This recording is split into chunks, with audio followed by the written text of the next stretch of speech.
Uy, qué cachetes. Hi everyone, the word of the day is cachete. Cachete.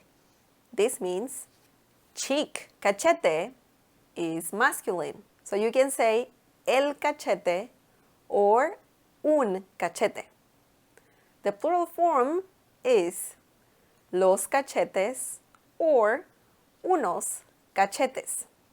Now let's see a few examples. Dame un beso en el cachete. Dame un beso en el cachete. Me duelen los cachetes de tanto reír. Me duelen los cachetes de tanto reír.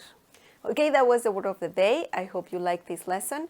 Don't forget to subscribe and also click on the bell icon so you can get notified every time I upload a new video.